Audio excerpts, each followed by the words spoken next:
Well, I guess to follow on from that, I guess to start with, I mean, you were sort of saying that obviously it premiered at Edinburgh last year and it's coming out now. And obviously it was shot in 2013, I think. Does it? 2000. What are we now? God, I'm losing. Yeah, 2013. Yeah. It's a real journey, isn't it? These films. It must, when it sort of eventually comes out, it must be quite a relief, I guess. It's finally seen the light of day in that regard. Yeah, and obviously I'm a little detached from it now because it's over a year ago when we shot it, and to talk about it in an objective way and try and put it all in perspective. It's interesting to see it all come to light.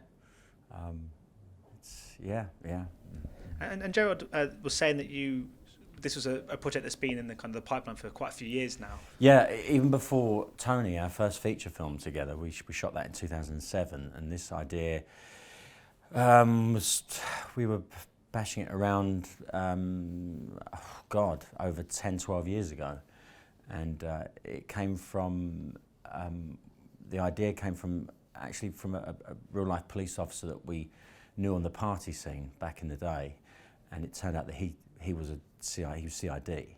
He was an undercover cop, and he was corrupt, and that was the inspiration for Hyena. And it wasn't till we went to Dinard, the Brittany French Film Festival for British film, we met Stephen Woolley, and Stephen Woolley loved Tony, and he asked us if we had any other ideas, and Hyena was the idea, and he wanted to produce it, and here we are now. So how much of your performance is kind of based around that person you used to know? Well, that was the thing, you see, because I really wanted to spend some time with him, and it was so long ago, and he wasn't interested at all. He's kind of moved on from that life. I don't think he's in the police force anymore, and he's children, and he just didn't want anything to do with it. And I really wanted to base my character on him, and it's such a long time ago, and it was just, we based the look on him. He was kind of a little stocky and overweight, and he had long hair and leather jacket, and we took the look of him. But in terms of his personality and character, it's just a little bit different, Obviously,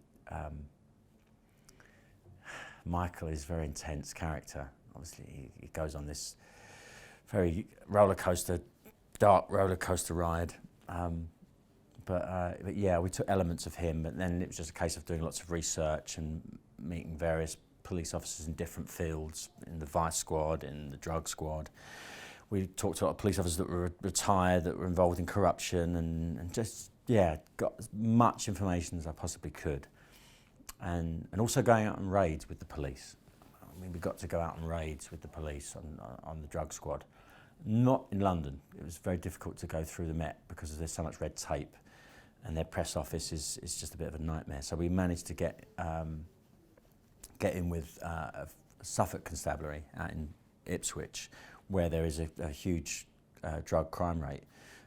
So to go out on raids with the police and literally run into a house and make an arrest, and observing a brief to a debrief, and all that stuff was so helpful, because I just got to observe all their behaviour and all the terminology and all the procedural stuff. It was just so helpful, just to cement the character and to know what is real and what isn't real, and what would happen, what wouldn't happen. Obviously, there's not much paperwork in the film, and I think 90% of a police officer's job is doing a lot of paperwork, so it'd be pretty boring if we just shot people doing a lot of paperwork. But yeah, we tried to get the procedural stuff down as best as we could. And obviously we're making a movie, so poetic, dramatic license to pump things up a little bit. But yeah, it was very important to get all that right. It must have been pretty kind of fascinating, quite eye-opening as a person, never mind an actor, to be able to do that sort of research and see how it all works behind the scenes. Yeah, and also, I mean, the police get a lot of stick, I know, but you have to take your hat off to them, because what they do is a pretty dangerous job, especially in the drug squad, and they have to deal with some pretty nasty characters on a day-to-day basis, and you have to take your hat off to them for what they do. And they do a great job, and in no way were we trying to tarnish the police for corruption. We know it exists and it is there. I think this film is more stooped in the research we did was from a time where the corruption was pretty rife. And I think it still goes on, but I think everyone's watching everyone now. So it's probably not as bad as it used to be. But it does exist and it does go on, and it's human nature at the end of the day. The temptation can be very great for anyone, really, where there's a lot of money and there's a lot of drugs involved. So yeah, it's a touchy subject matter. It's a very controversial subject matter. But yeah, hopefully we won't get into too much trouble.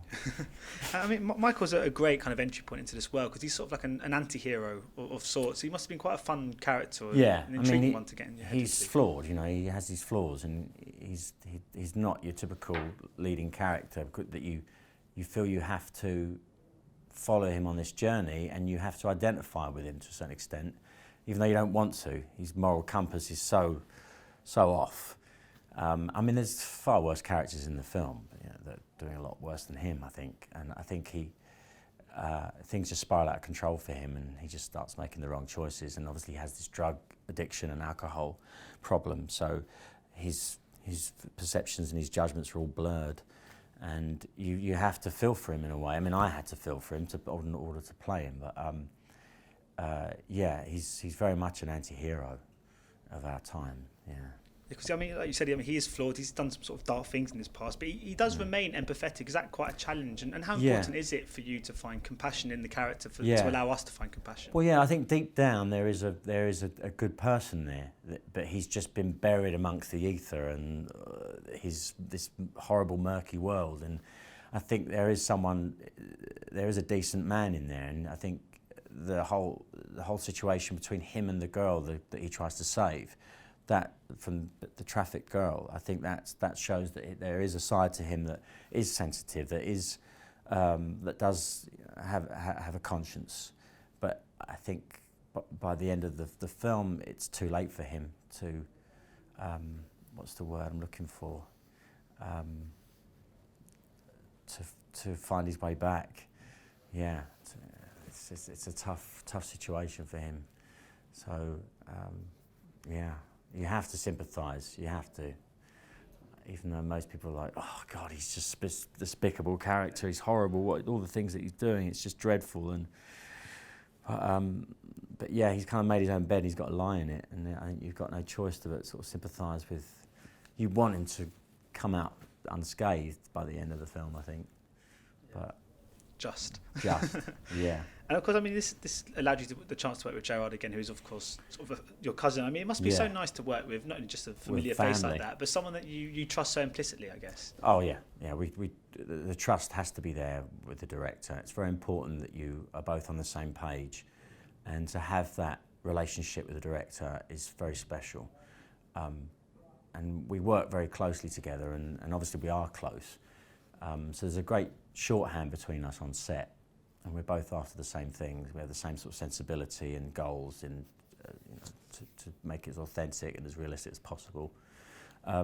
So yeah, it's a luxury to work with someone that closely and try and achieve interesting work. You only look at certain directors in history. I mean, we know of people like De Niro and Scorsese, and obviously Scorsese with Leonardo DiCaprio, but they have such a great relationship, and they come up with something really special every time. And I think that was something that always inspired us, to have that sort of relationship like those guys. Not that we're going to make movies like Scorsese, but it's nice to have that bond with your director. Yeah, very much so. And when you invested that much into a project, and it is more personal, I guess, because it's in the family, do you feel almost more protective? Totally. Over it? Yeah, it's your baby, and you're very protective over it. It's a personal journey for both of us.